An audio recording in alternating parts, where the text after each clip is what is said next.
with the car back by the road. And we were running for a reason, for the burning in our veins.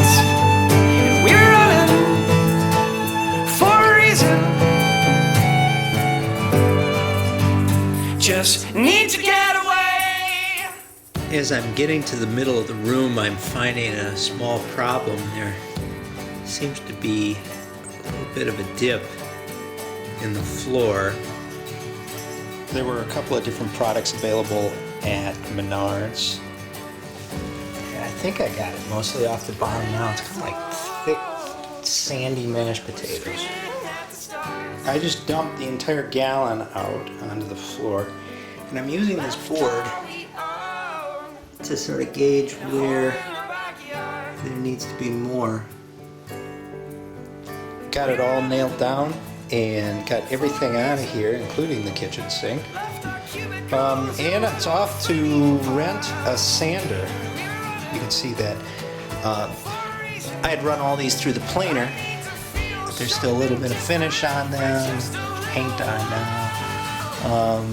So we're going to sand them all down and then just polyurethane them. Incidentally, this sucker weighs a lot. You can easily take this handle off. There's a pin at the bottom and you just unplug these things, but even so, muscling this thing in, it weighs more than 100 pounds, probably more like 120 pounds.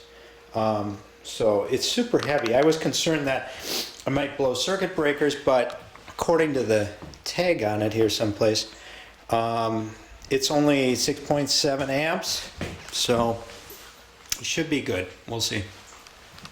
They come in 30, 50, and 80 grit. I'm going to just start with the 50 grit. We'll see how it goes.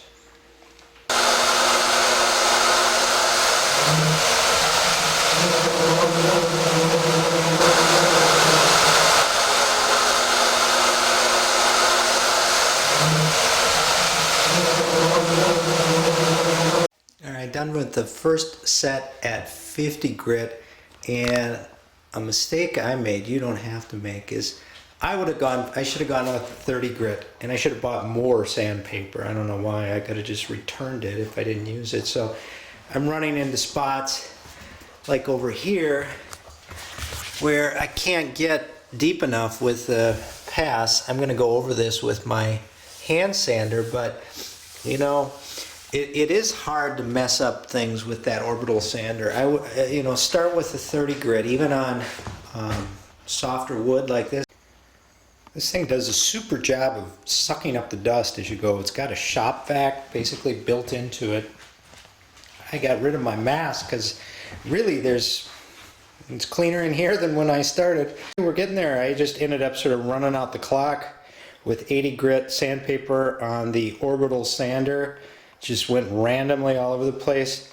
Takeaway on that one, really easy to use. You're not going to wreck your floor or anything. I don't think I could have wrecked it if I tried. Now I'm just hand sanding it all. They only had 80 grit for that machine. I'm going to 180 grit. In your standard sander, sanding the whole floor. I did it all at 120, now I'm doing 180.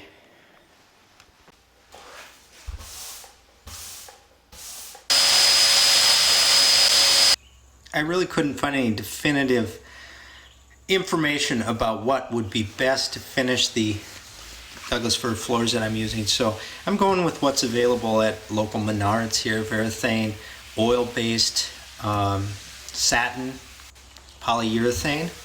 I'm going to put it on with lamb's wool brush, so let's see how that goes.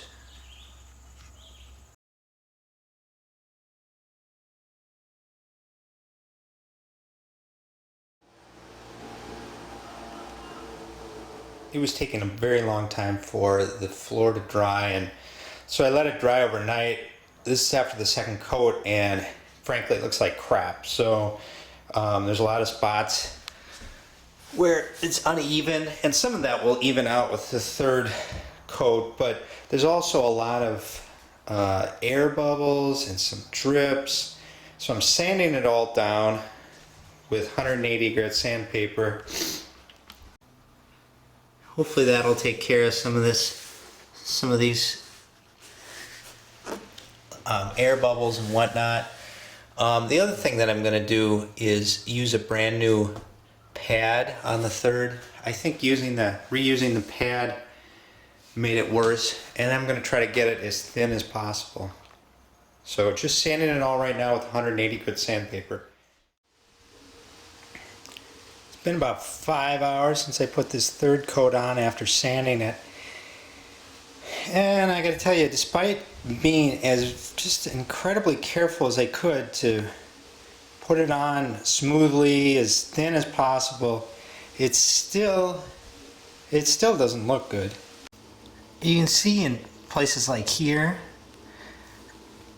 there's bumps that you can feel, and that's not any sort of foreign material. It's air pockets. Now I know they say you gotta be careful to not get air, but I was as careful as I could with a brand new wool chamois, putting it on, and the floor is covered with these little bumps here and here and here and here and here. Also, and it's not, and this is sort of my fault, that it's not on there even. You can see there's patches that I didn't get as much because I was really trying not to make it build up too much. And if you do build it up too much, then it's going to look like this area right here, which was, frankly imperceptible when I was putting it on. And now, there's a obvious area where it's thicker. Now, I could go and put another coat on and hope it all sort of evened out, but I just think rather than go farther in that direction, I'm going to let this dry for a few days. I'm going to sand it down real good, and then I'm going to try a water-based. I mean, once it's sanded, the finish looks good, but it doesn't look finished. So I'm going to use a water-based polyurethane, which I've used in the past, and it's much easier to put on smoothly, and I don't think there's any problem putting that over the oil once the oil is fully dried and cured. So we'll see. So much easier to put on than the oil-based stuff, which is just really thick and hard to work with. This seems to go on quite easily. Well, there you have it. I know you can't really tell, but after drying overnight, the floors are not perfect, but dang, they're much better than they were, and they're actually really, really, really good. So I think that's the way to go. If you got into that mess with the oil-based polyurethane like I did, don't despair. Just use your water base over the top as a top coat, and it'll all be good. Good luck.